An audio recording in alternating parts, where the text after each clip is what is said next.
Disc herniations are a common cause of chronic neck pain.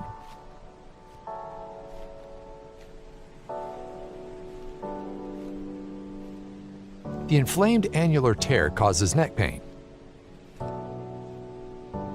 Inflammation of the nerve roots causes arm pain.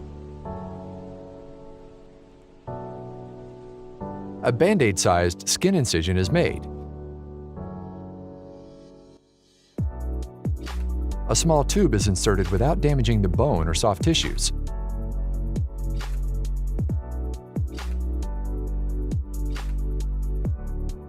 The laser removes the herniation and debrides the annular tear.